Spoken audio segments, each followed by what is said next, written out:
I am so happy today to have Leslie Bienen here. You just told me not to call you doctor, but I feel like even my dentist, I'll call him. Thank you, doctor. I'll say that. Oh, my dad calls me a doctor. He's the only one.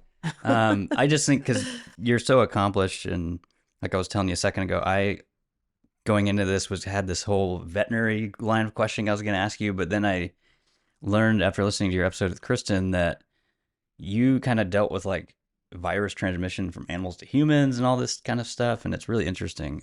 But anyway, yeah, thanks for coming and being Thanks here. for having me. Yeah. Um, yeah, and I wanted to shout out Kristen's episode because a lot of these questions I want to kind of update. It was like a year ago, and people definitely check that out if you're interested. But yeah, I wanted to start with saying, 2020 was like a pivotal year for me. Like I was just telling you, I just feel like me, you, probably, and Kristen all identify in the same way of like COVID just changed so much of my perspective on a whole lot of things in life. And yeah, I don't know. I just feel like there's more of us than you think in the country and probably in Portland too. So, Agree. I just appreciate like the work you're doing and your writing and all this stuff that Thank you. helps that. So yeah, I wanted to start with like, can you catch us up on from where you left off in Kristen's episode on this like effort to do a commission on COVID? Is there in the past year, has there been any changes? Sadly, no. Okay. Nope, it hasn't gone anywhere in the US. Other countries have done it. Okay. And if you listen to that episode, Kristen and I talked a bunch about a project I was working on then called the Norfolk Report, where myself and 5 other people wrote a really long document. It's about 120 pages, where we sort of summarize the evidence for various aspects of COVID policy, like vaccination, school closures.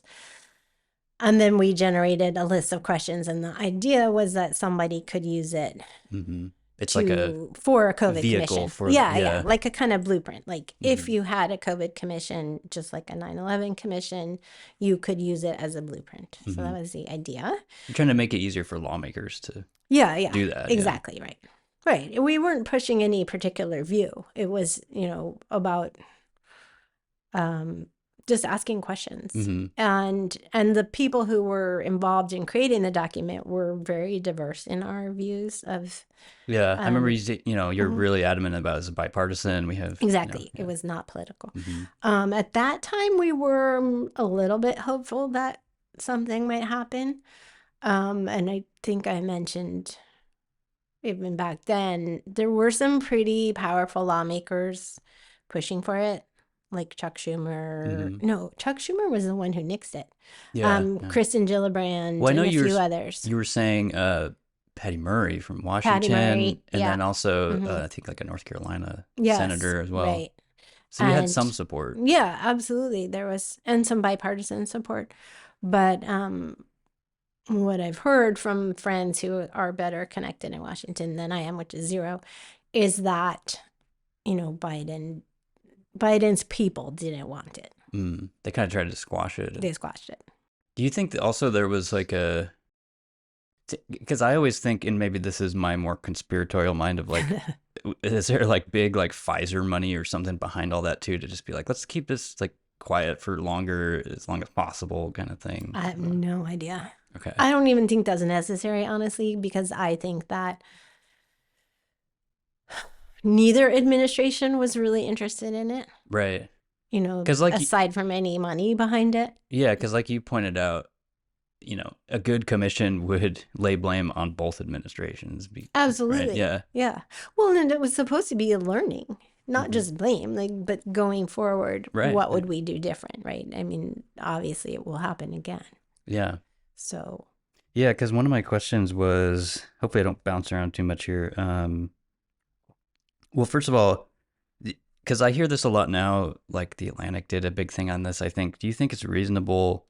Because a lot of people just say, well, we didn't know at the time. Like, we need to just kind of move on. And no, I don't think that's reasonable. Yeah, I agree with you. Like, if we want to learn anything, we need to like look at what happened. And I don't think it's even true that we didn't know at the time. Yeah. I think plenty of people knew. They Definitely just were ignored. about certain things. Yes. Yeah. Many things. I mean, of course, there were things we didn't know about COVID specifically, Mm-hmm. but there were many, many, many plans in place that addressed this scenario and how it should be dealt with. And those all just were tossed out the window. Yeah. Um, Like school, like you get, yeah, absolutely. All of it. Schools, nursing homes, Mm-hmm. businesses. Yeah. I mean, the WHO had a pandemic plan. They've always had a pandemic plan since the 80s, I think. And it's very anti-lockdown. Mm-hmm. The US has had a pandemic plan for years and years, and they didn't follow it. Monica Gandhi wrote a good book about this.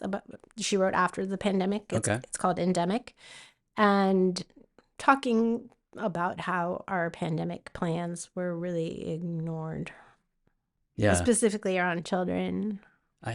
Yeah, for sure. Well, because I was just thinking, you guys, mentioned in Kristen's episode that, and I didn't know this either, that locally or like more localized efforts to close schools that had been happening for a long time. Like you mentioned the 1918 flu or whatever, all the way up to like, flu outbreaks in the 90s or whatever. And I didn't know that like there was some data, Yeah. about that stuff already. Yeah, oh, sure. And generally the plan is to keep them open. Yeah. Right. I mean, different places did it differently, but that's sort of the default. Mm-hmm. I was wondering too, when you just mentioned what's the report you guys did it? The Norfolk report. Norfolk report. Is that available somewhere? Can people check that out? Okay. It's called norfolkgroup.org. Okay. Because I probably should have checked that before, but I didn't even know it was that long. I know, and you made that with like Jay Bhattacharya, Martin, Marjorie Smelkinson, Tracy Hoag, Steve Templeton, Marty McCary. Some really accomplished people. And Ram Durasetti. And Am I missing anybody? As far as I know, they're all public health in some way or something. I mean, they're a little more specialized, I would say. And a lot of people have a public health degree, tacked on. Okay. Like I was the only one who was full-time in public health at that time. Interesting. Yeah. So Jay is a health economist. He is an MD. Yeah. But that's, he's a PhD in health economics. Steve Templeton is a immunologist. Ram is an ER doctor. Okay. Yeah. So it's a wide variety of medical opinions. Is an epidemiologist. Marjorie is an infectious disease researcher at NIH, and Tracy is an epidemiologist. I know you said, there's still no traction to get a commission going. Yeah, none. Do you think that'll ever happen? Like, do you have a prediction about that in the next few years? Or I don't think it will. Okay. I feel like the time is kind of past. The window's gone. Yeah, sadly. I guess I would say, if somebody different than Biden or Trump were elected, who didn't have so much skin in the game at looking at what happened, maybe. It's possible then, yeah. Yeah, I think it would be a little more likely. Yeah. But, I mean, certainly with either of them, I don't see a lot of desire to kind of investigate the response. Yeah. I mean, certainly Biden could do it today if he wanted to. So yeah, he hasn't done it by now. He's not going to do it. It is pretty stunning because I didn't even know, I was in the news, I believe, at the time of the 9/11 commission. But you were pointing out there's so many there's commissions hundreds. that we've done. There was literally one to investigate signs in national parks. Yeah. Like, really, you can't investigate the most important thing that's happened in 100 years? Yeah. And it affects everybody. It affected everybody. It affected the economy, the downstream effects on addiction. Like, I mean, it's just mind-boggling. Yeah. That there's so little interest in understanding the long-term effects of our responses. Yeah. Okay, let me get into some of these other questions. just before we leave that topic, I Yeah. will say one good thing that came out of it is that some other countries' governments used our report. Yeah. I was gonna ask. Lest you feel like it was a total waste of time. I was gonna ask you about that. Yeah. So Yeah. who? So Denmark. Okay. I know it was like circulated in the UK. Mm-hmm. And they did do the UK, Denmark, Sweden, Israel. They've all done some investigation around their responses. Yeah. And I know a couple of them did use our report. So That's cool. That was nice. It's good to know it's being used. Yeah. Yeah. In some way. At least a little. I don't know if you guys mentioned in your interview with Kristen, and this might make me sound like a crazy person, but a lot of my knowledge about COVID, I became like an Alex Berenson fan. I don't know if you know who he is, but I was going to ask you about how do you feel about long COVID and your understanding of what it is and. Well, let me say first that no one has any idea what it is because all the definitions are so broad that they are totally nonsensical. That's why I wasn't asking. Yeah, it just seems very cloudy. So they include things like being tired, which of course can be a consequence of long viremia. Mm-hmm.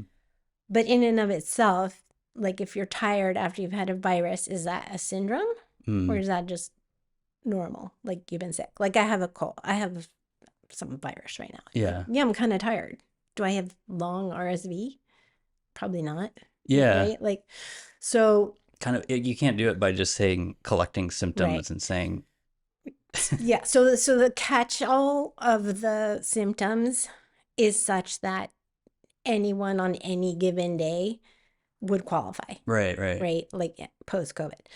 So that's the first problem. The second, there's so many issues with long COVID, but like there always have been post-viremic syndromes, and they absolutely exist. Mm-hmm. And some of them can last for a lifetime, right? Like there's people who have the flu who go on to have viremic syndromes that last their whole lives, and they're real. It's not like they're making it up. Yeah. They're not common. It's not widespread necessarily. No. Yeah. No, not at all. But they've always, there always have been post-viremic syndromes. So I don't doubt that some people who've had COVID have post-viremic syndrome, syndromes that are real. Yeah. Whatever they are. The media flap around it, I think, has convinced a lot of anxious people that they have, long COVID. Mm-hmm. And then because the definition is just this basket of things that people feel every day, including headaches, being tired, poor sleep, things like that, you can easily just tell yourself like, oh, I'm in this bucket. Yeah. I have long COVID. Also, so I personally don't think the prevalence is any higher than with any other virus. Okay. Right? Like some percent of people who have the flu do have like long flu. Mm-hmm. I don't know what it is. I'm guessing it's like less than a percent. It's a low percentage. Very low because the flu is around all the time, right? But the weird thing about COVID is that, whatever, let's just say in the US, 200 million people got it in a short amount of time. Like a year. Mm-hmm. So even if the prevalence was exactly the same as with the flu, you had a pretty sizable number of people who were all post-infection all at once. And that's kind of unusual because it's a novel virus, right? So it like rolled through the population very quickly. Whereas with flu, that doesn't happen generally, unless you have like a weird outbreak like in 2008. But generally you have like a pocket here, and then it kind of goes away, and there's a pocket somewhere else. So you don't have this bubble of 200 million people who all got the flu in the same year, or not badly enough that you would notice. Right. It's more chaotic and random. And it's more random, and some people just wouldn't get it, and some people might get it and never know, and then some people were super sick. So with COVID, everybody was sort of sure. There were people who didn't even know they had COVID, but there was a very large bulge of people who were actively sick at the same time, and some percentage of them had consequences that lasted a long time. I believe that's real. The media hysteria around it is completely insane. Like most people are going to get better. even if they have something like, loss of smell or fatigue, or they're going to go away eventually.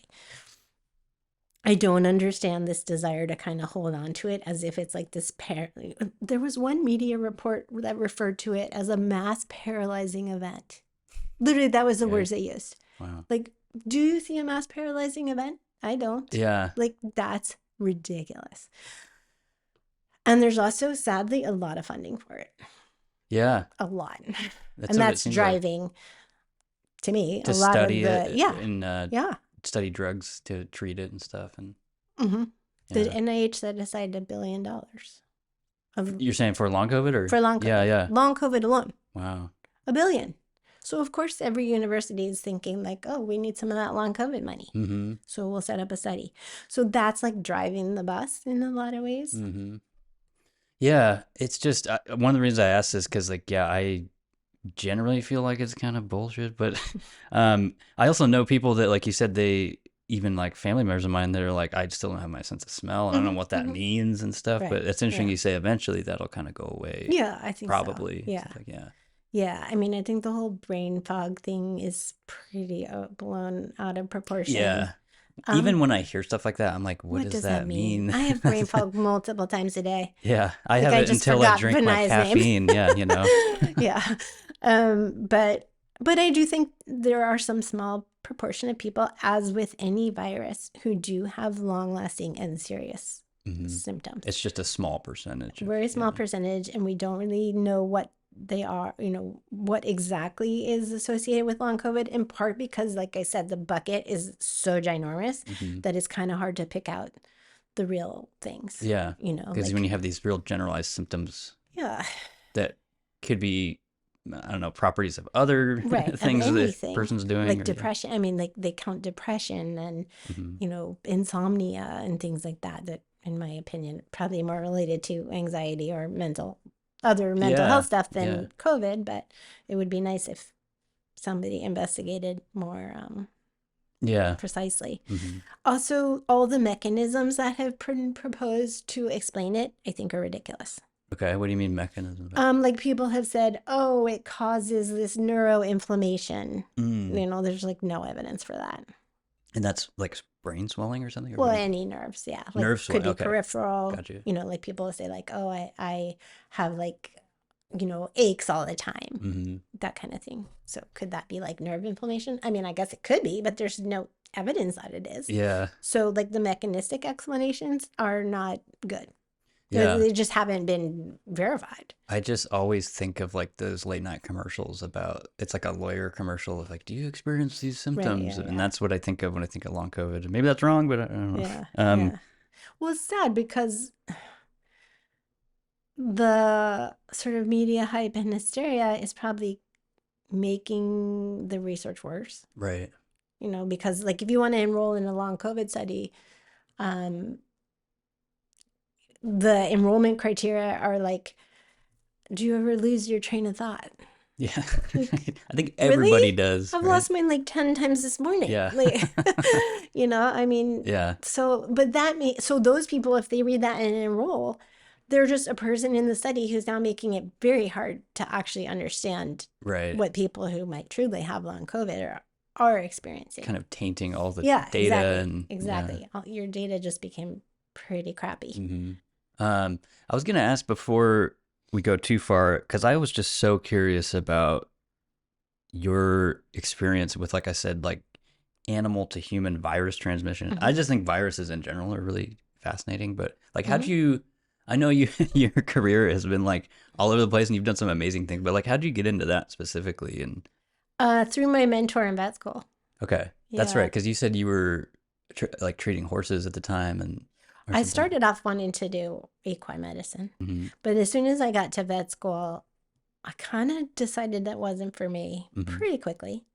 And then I met someone who became my mentor in vet school, a really, really wonderful man named Al Solid. And he put me on a project he was working on looking at these diseases in Nepal that are transmitted in milk. Okay. Can be transmitted in milk or meat. Like And humans drinking milk or right, eating like you're meat. milking your water buffalo Right. in your hut in Nepal, and you didn't do anything to it to pasteurize it. A disease that used to be very common in America called brucellosis, which is very rare here now. Okay. But in a Because lot of of, pasteurization or yes, yeah. yeah, Interesting. and Yeah. slaughterhouse technique. Mm-hmm. So, like, if you're slaughtering your own animals and you like don't wash your There's no hands, or sanitation or right, yeah. you could get it that way, or eating meat that's not properly cooked. So it used to be very, very common. It's still a little bit in Mexico. So sometimes, like, there's a lot of prohibitions around beef from Mexico. Mm-hmm. Like, it has to go through a lot of, the USDA Right. They deals don't with, have the same standards. yes, like cattle from Mexico have to be vaccinated, and here we vaccinate against it, etc. But so we were studying brucellosis and then TB. So Okay. TB is still like very common in Nepal, and it can be carried by beef type animals. Interesting. Okay, I Yeah. didn't know that. Yeah. And a lot of different wildlife have TB, And that can and go to domestic animals. humans. Yeah, Somehow, through yeah. milk. I see. Yeah. These are all, I was going to ask, foodborne illness. Right. Is that what you, okay. Well, Foodborne viruses, I guess. Or, yeah. yeah. I mean, TB is a bacterium, but I guess foodborne, yeah. I mean, it could be anything. Like, do you even just, wash dealing with your animals? You wouldn't necessarily have to be eating them, but like I said, milk Mm-hmm. or cheese. They make a lot of cheese out of like yak butter. Right, right. And then, well, Nepal, they don't eat beef. Okay. As part of their culture. Right. Yeah. You can't eat beef, but they do eat water buffalo. Sometimes some people do. But there's a lot of milk. Yeah. Mm-hmm. Very popular. That's so interesting. Yeah. So I was working in Nepal and sampling for brucellosis and TB, and then we were surveying farmers about whether they understood that there was like a route of transmission. Like, do you wash your hands? Do you boil your milk? Do you... You're trying to kind of troubleshoot that and figure out. Yeah, we were trying just to get information about sort of general knowledge as to how those things were transmitted. And then when I was there, I started working with a bunch of Nepalis who were working on rabies. Okay. Which is also like, somewhat of a problem in Nepal. Rabies isn't super, super common, but yeah. There's a ton of stray dogs. Right. Like in Kathmandu. And they don't treat them for rabies or, yeah. Yeah, well, you can't treat anyone for rabies, but you could vaccinate them like we do. Right, here. yeah, that's what I mean. That's, yeah. Yeah, so these I are... try to do it with my dog, when I'm supposed to. But yeah, I mean, it's very rare here. Yeah. But Nepal, well, the Kathmandu Valley, which is where a lot of the population is, has like 1 million stray dogs. Wow. Which is crazy to think of. I mean, it's literally like as if there were 1 million stray dogs in Beaverton. Yeah. And Portland and they're all just Milwaukee. Reproducing, I'm guessing. Oh, yeah, they eat garbage. Yeah. But they're also kind of fed. Okay. Like there's a community kind of feeding them. Yeah, because sometimes they like guard people's houses. I mean, there's this very fine line between whether they're strays or not. A lot of them are strays. But like I said, in Nepal, they don't eat beef. And they have a really, really strong prohibition against killing any kind of animal because it's Hindu. Interesting, yeah. So you're not allowed to kill anything. And so they don't like the dogs removed. That's like, no. And then they also feed them. So, like, I don't know if you've ever been to a country like Nepal, but like I was gonna ask, were you there doing all this? Yeah. The typical setup is there may be like a few houses like around a little courtyard, right? And then those people kind of look out for each other, and maybe a bunch of them will like put out food for the dogs, right? So like if you want to come in there and be like, don't feed them, that's not really cool culturally. Like for one thing, the dogs will protect the home, like from intruders. Pods of there might be like a little pack. And then also, like I said, they don't like to kill them. They don't want them trapped. So it's really complicated as a public health problem. Yeah, it is. And there's literally a million of them. So, and then also a really thorny, sorry, this is like a very long answer. No, I like it. Yeah. But one of the really big problems in Kathmandu when I was working there is there's no garbage pickup. Oh my God, yeah. That's, yeah. I mean, I've been to even in New York, it freaks me out when they put it on the So curb and much. stuff. So Yeah. there was just a big piece on this. Yeah. Like, when is New York going to stop putting garbage on the curb? Mhm. Because they have a big rat issue, right? Right. And then you have like garbage bags on the curb. And Just even seems- they're probably only there overnight. Yeah, it just because the seems like a garbage bad comes. idea. Yeah. Seems like a really bad idea. But what are you going to do with all these apartments? Like, how are they supposed to put the garbage out? Right. So one of the things they've been talking about in New York is these closed dumpsters Okay. As a solution, yeah. as a possible solution. It would be very expensive. And then they're sitting there, then what? Like, the streets are kind of narrow. But in Nepal, what everyone did for a really long time, and I don't know if this is still true, I haven't been there in a while, is you just throw your garbage over the wall. Okay. 'Cause the Outside of your little yes, pod. right, Yeah. because the compounds are walled, so it's like not right there. So everyone just like bloop. And then the animals feed yes, on that. and then yeah. there's tons of dogs that come and eat it because they're eating garbage. Right. So it's really hard to get the population down. Yeah. No, Really hard to get of the dogs. it's really interesting because you kind of drew the connection for me of like you were saying in Kristen's episode that you started studying public health in developing countries like that. And that makes Yeah, way more sense right, now yeah. that I think about it in that way of like countries that don't necessarily have humane societies or things that Right, care yeah, for yeah. stray animals and Yeah. then the disease transmission with all that. And Right. But they do care for them in that people feed them and Right. they don't want them killed. And there is like some community care for them. But, well, of course, how could they vaccinate? Someone has to come and vaccinate them. yeah, there's no treatment, I guess, would be. Right. That's probably changed somewhat. Like, there were a few vet clinics popping up when I stopped working there. So what we tried to do was institute a national rabies vaccination program for the whole country. Wow. And I think it was pretty successful. But I don't know. Like I said, I haven't been in a long time. So that involved like working with the vet school. And then one of the things they wanted was for Nepal to make its own rabies vaccine because they buy from India. Okay. And India and Nepal have historically had like very unfriendly relations. Mhm. And they didn't want to buy it from India. They wanted their own. So we actually worked on that for a long, like Wow. getting that process going that they could make it in country. That's interesting. I would think that'd be tremendously expensive, but maybe because it's an older No, it's vaccine really or not. something. Yeah. Yeah. And there's a lot of organizations that would be happy to give to that effort, like who work specifically on like rabies vaccination. So yeah, it Interesting. was really fun. It was really complicated. And like the fun thing about public health and where so much went wrong with COVID is that you always have to account for human behavior, Right. right? Like Which you can is- say don't throw your garbage over the wall, Right. but that really is meaningless when the rubber meets the road. Like, well, what do you want me to do with it? Yeah, because human behavior is so emergent. Like it's just Mm-hmm. you can't really predict it, and it's uncontrollable in a lot of Right. senses. People are kind of going to do what they're going to do. But, and also, there's a lot of hidden incentives, right? Like people throw their garbage over the wall because they don't want it right there, which makes sense. Mhm. And if you tell them that it's, making stray dogs, which equals rabies, that, they could be bitten or whatever. Yeah, they know, but the immediate threat is that they don't want rats in the house. You know Right. what I mean? Like there's a big immediate threat of having a lot of garbage. They just think of the trade-off of but I don't want the rats. Yeah, it's not irrational. Yeah. It's not irrational. Hmm. This is my issue with public health in many ways. Assuming that these behaviors are irrational when they're not. Yeah. They're just not. Yeah. Like it makes perfect sense if you understand the other drivers. Yeah. It definitely seems that way with COVID for sure. Like so much of the Yeah. stuff. Even today, I sometimes have to not say anything. Like I still see people wearing masks for no reason, really. And I'm just like, what are we doing here? But I was thinking this is just a weird thing.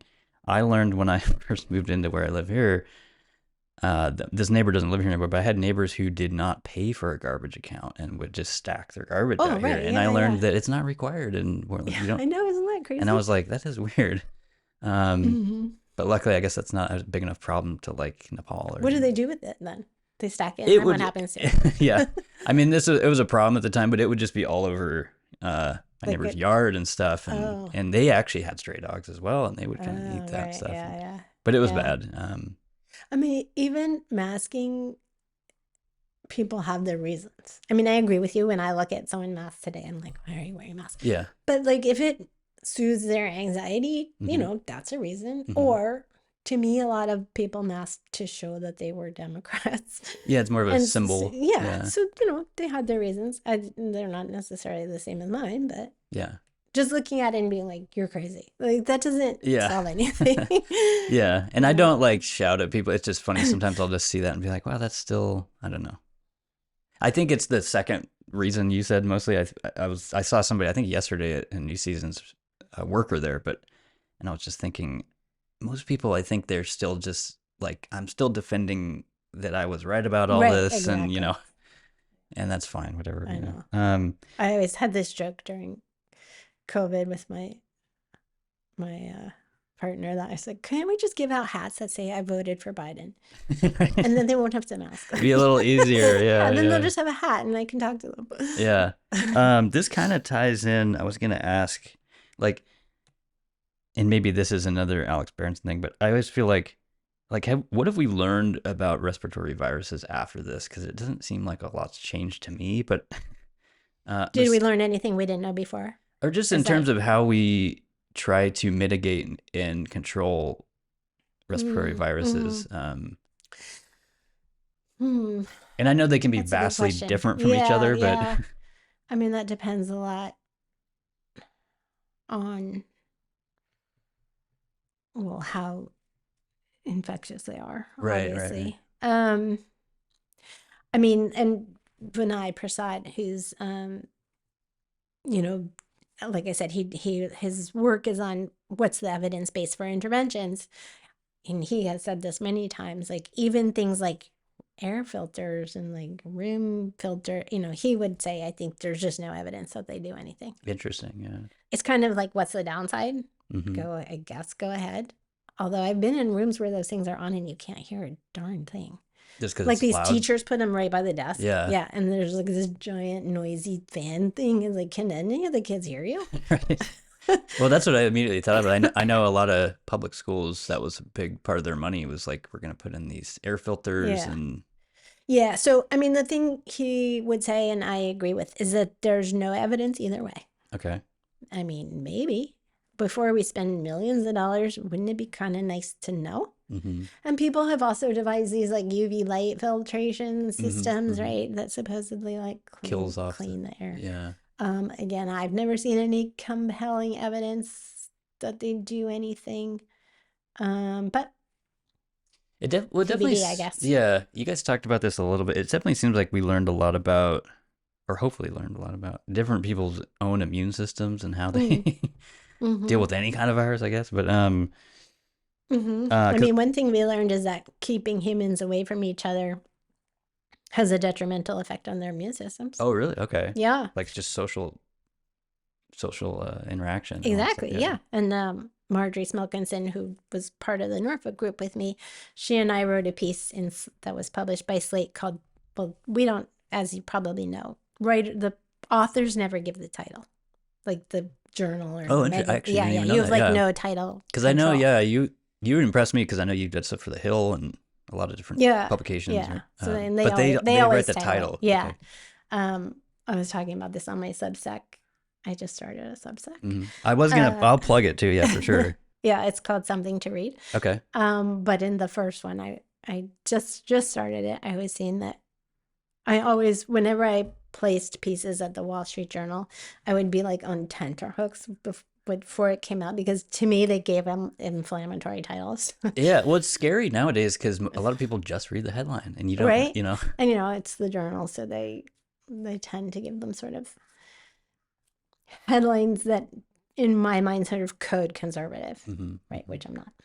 But anyway, and one of them that Eric Happel and I, who was part of our Ed 300 group, I don't know if you know Eric, but he and I did a lot of pieces together looking at data like out of PPS. Okay.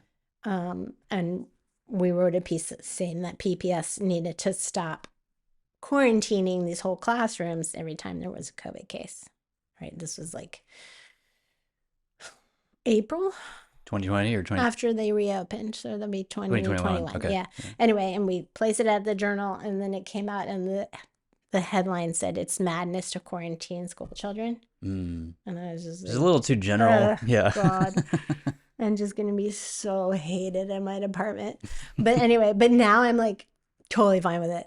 Yeah, yeah, Like my evolution was like, no, it is madness, yeah, you know, but at the time I was really horrified. And now yeah, I'm like, oh, that is spot on. So it's just sort of funny because every yeah, time I was just like, oh no. yeah. There's two directions I go because I have a lot of I had a lot of learning loss questions. Oh, sorry. Let me just finish that thought. We Yeah. published a piece in Slate called, we didn't title it, but it's called Don't Let the Pandemic Make You Hate Microbes. Okay. Okay. And it was about like over cleaning your environment and Yeah. how, you know, humans need, Bacteria. yeah, they need immune challenge to develop healthy immune systems, Mm-hmm. particularly children. And there was some pretty big backlash in keeping kids away from each other. You know, like these big spikes of RSV. There was a spate of these like kidney infections that, you know, apparently were traced to sort of immune naivete in children. Okay. So stuff like that. It is really interesting, yeah, because there's a lot of, and I see what you're saying now about social contact really helps build your immune system Absolutely through that process. Yes, when you're, you know, particularly when you're young, but even adults can kind of lose the protection, you know, by.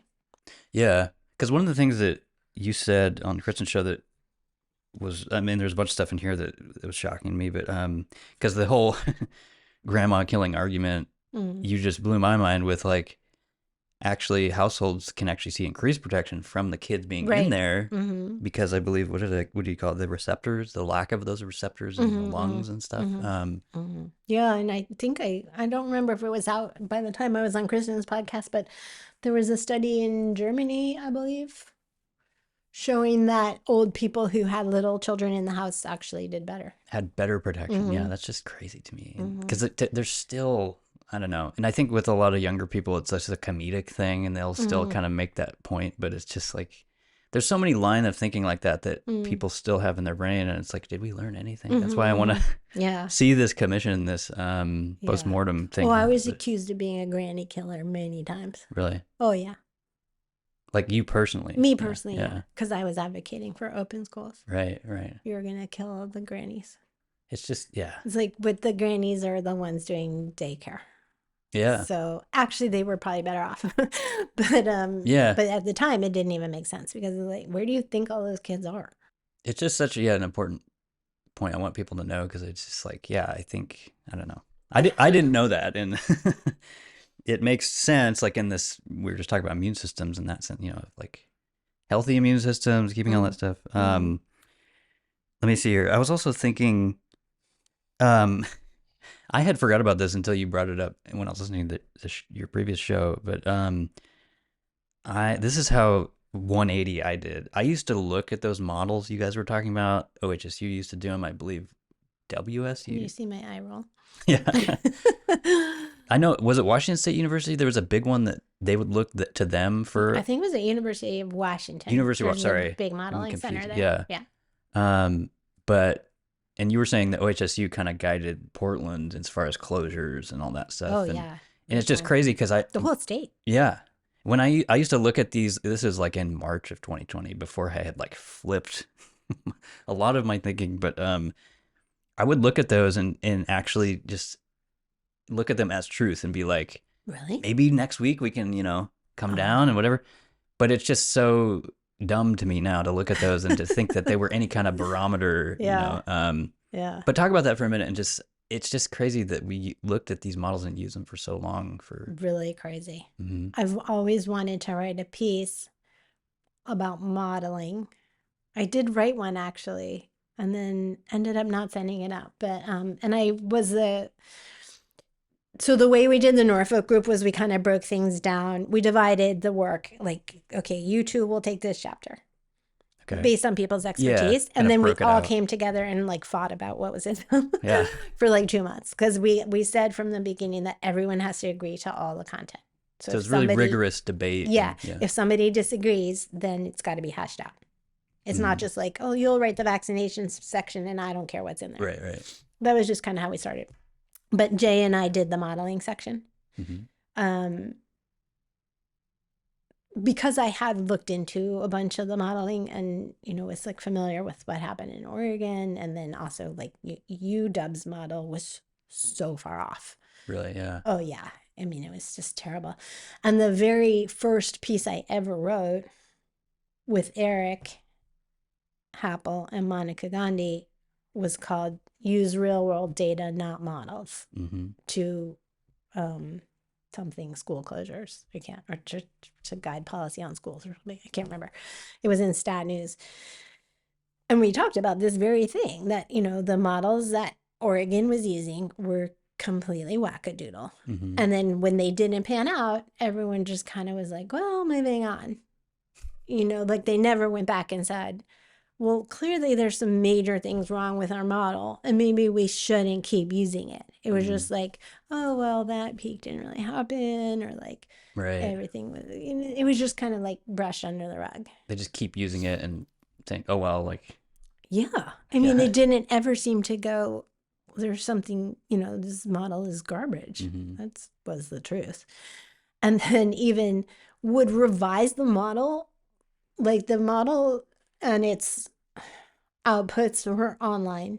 Yeah. There was like this. That's what I mean. I used to watch them. And yeah. But when the data actually came out, like about infections or deaths or whatever, the modeler would go back and update the model so it would look like the model was correct. Like it wasn't clear at all when you looked at the model, unless you had saved like screenshots of what it looked like before, which we did. Right. How far off it was, because he would just sort of add in the real data and then update it. Okay. And then there'd be like some teeny little footnote saying like model updated with actual data. So but you couldn't see how far off his predictions had been without comparing it to the first. They're not doing a true comparison of the model he versus didn't leave the actual model line on there. Yeah. He would just take it off. Which is wild. Yeah. Completely wild. I look at a lot of like financial data, and I just think in that sense, like that would just be insane to, not do a true comparison of, like you see year over year models or different things. Yeah. One phrase that I think has become very popular during the pandemic is the phrase memory hold, which I never heard that phrase until the pandemic. Yeah. But this is like definition of memory hold. Like your prediction was wildly off. You memory hold that version, and then you just updated it with the real data that actually happened. And then you are sort of acting like that's what your model predicted, and your model was off completely. Yeah. So like, I mean, Eric and I have all the screenshots. Like you can look at them and see how bad that model was. But, they didn't really want people to know that. It's so scary to me because I don't know how long that went on, it seemed like a long time that they looked to these really universities to be like, what do we do? And I'd imagine there's a lot of money going their way as well during that time. Like from the NIH or something. UW got a lot of money for that. That place always had money. I'm not sure that OHSU was getting, I mean, maybe the state was paying some kind of consulting fee. I don't know. I doubt it was the money, honestly. Yeah, I was just thinking it's a component, and also I worry about if that's still being used, and then like the future of that modeling, is that still the standard? Because it just doesn't seem like any sort of real standard to be using for at least this type of virus. Yeah, I mean, and those people were my colleagues at OHSU, so I was trying to tread pretty carefully. And then we published a piece in the Wall Street Journal talking about that also. And our editor at the Journal said, you have to link to the model because you're saying that it's bad and completely wrong and being used to drive like business closures in Oregon. Yeah. And I was like, and you were just hesitant to. Oh, I was so hesitant. Yeah. I was like, do I have to? And he was like, yeah, you have to. And I did, but nobody ever said anything. Yeah. Well, that's surprising. Yeah. I know. I mean, I don't know if they didn't go to the link. Yeah. Like see what I was linking to. Or they just kept quiet. Yeah. But I was like, I cannot use this person. Like, I'm not using their name. I can't. This is sort of a colleague, Yeah. Tell people about your time there. Cause I was going to tell you my connection. It's not really that strong, but I was a paid intern at OHSU for a little bit doing video. And I didn't really, I just learned about mainly how big that place is. Like, Oh, people don't realize yeah, it's a it's huge. hospital and a school. It's like a tier 1 hospital, I believe you call it, or Mm-hmm. a level 1 trauma center, all this Yeah. stuff. Um, and they have a lot of power and money. And, Yeah. but yeah, tell people about your time there. Yeah. You were, Well, so I was at the School of Public Health, mm-hmm, which is a joint um, effort between Portland State mm-hmm. and OHSU. So, but I was hired on the Portland State side. So I was never an OHSU I employee. see. Okay. I was on Portland State employee. But, you know, we're a joint school. So we do consider a lot of those people our colleagues, Yeah. particularly if they were on the public health side at OHSU. I never had like much access to the inner workings of OHSU. I mean, we'd have like meetings of everybody. Yeah. And Portland State very much felt like OHSU was sort of the gorilla in the room. Like they got what they wanted. Mm-hmm. I have no idea how true that was. They certainly have a lot of clout with the state. Yeah. And a lot of connections to state government. Yeah. Yeah. And I was just thinking, people, they're a big employer. They're huge. Yeah, like they're all over the state of Oregon. And Yeah. one of the things I got to do when I was there, and I'm sure I can say this now because it's been years, but I went to the Primate Research Center and actually I've got never been there. footage there, and it was kind of shocking. But yeah, and I know they've had protests for years about that place. I mean, no primate center. They're all going to look like that, right? Well, I don't know whether that one was particularly bad. I know they've been like gotten some citations, but I will say that none of them are going to be pleasant to be in. Yeah, you know, just the nature of it, upsetting and sad. And I in my head, I'm always like, what's crucial to developing treatments of every kind, maybe, but it's just such a complex issue that I think people and I think OHSU tries to kind of hide it, like they don't. Yeah, I mean, they all do because the publicity is just so bad and hard to take. Yeah. And, you know, they don't want people targeted who work there. Right. You know, all that and stuff. So that's true. I just highlight it, because it's, to me, it shows how big of an organization they are. And that's because that's like in Hillsborough or something. And then they have stuff in like Eastern Oregon. They're kind of all over. No, they are all over. Yeah. They're all over for sure. But you were at PSU, you were teaching public health, basically. Is that what you're doing? Yeah. Okay. Yeah, I taught. So PSU has an undergrad program well, it used to be called community health. Okay. And then when we merged the School of Public Health, it became a public health undergrad major. Gotcha. So I taught in that program. And then I also taught the grad students in public health. Okay. So those people would be, some of them were enrolled through OHSU and some of them enrolled through PSU. It was very complicated. But they wanted that particular course, I guess. Pardon? They were looking, either school that they were with, they just wanted that particular class or needed that class or something. Correct. Okay. Yes. Yeah, it's interesting. I actually didn't know until I listened to your thing too that OHSU was all post-grad. I thought. Correct. Yeah. Because they basically come from PSU and then, or anywhere. Yeah, I guess, yeah. I mean, the medical school definitely draws a lot from Oregon, but from all over. Yeah. It's interesting. And I don't know. I'd like to keep an eye on them because I think they're trying to merge with, who is it now? Kaiser or something, or really? OHSU's trying to. Oh no, they're trying to merge with not Kaiser. It's a different one. Legacy. Yeah, and so they could be even bigger, which is just right. crazy. I know. But, yeah, although I feel like that's been put on hold. Yeah, there was some kind of challenge to it. Usually, I don't remember what. Those deals take forever anyway. Yeah. There's a lot of scrutiny. Let me see here. Kaiser will never merge with OHSU. I can tell you that. Yeah. Yeah. I don't know that much about all the big players like that. Yeah. But they have no interest in I mean, I worked at Kaiser for 9 years. Oh, okay. Wow. Yeah. And I cannot see them ever merging with an academic system like that. Because they don't. I think it would be very hard. They don't really do research as much as they do. Okay.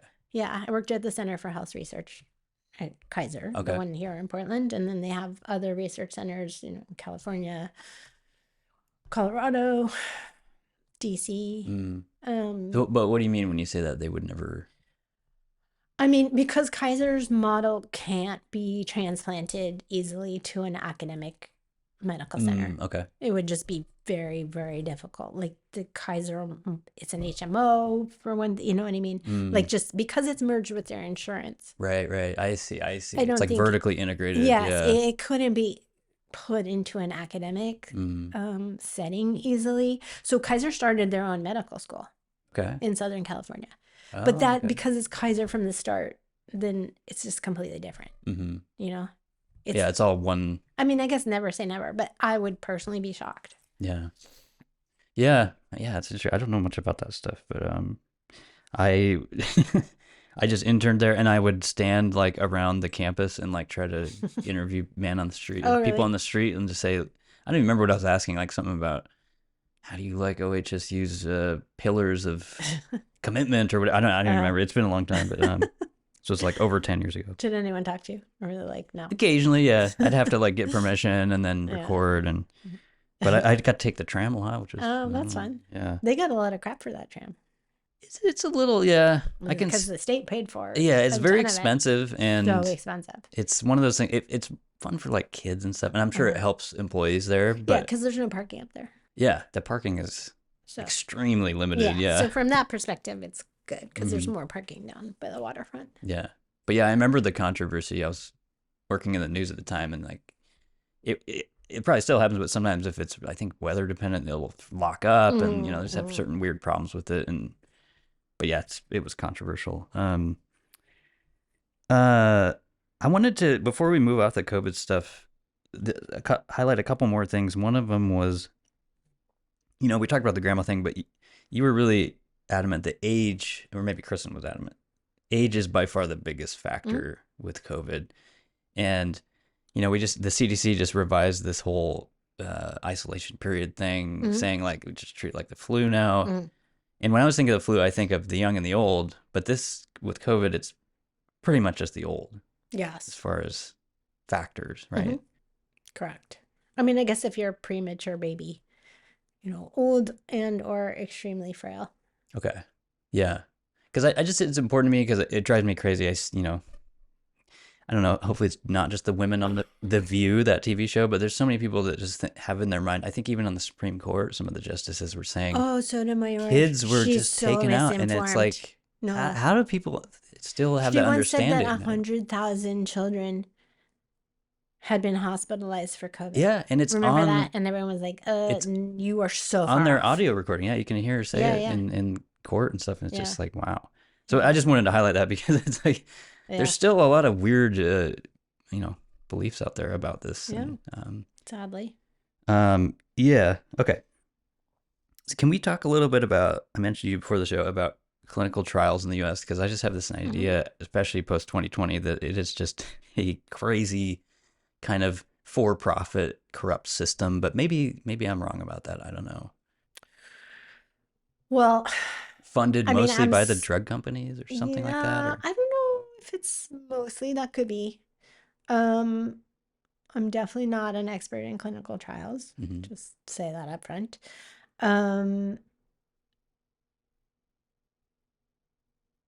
There are so many different kinds of clinical trials.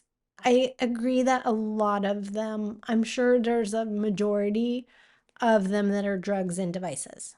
And drugs and devices are regulated by the FDA. Okay.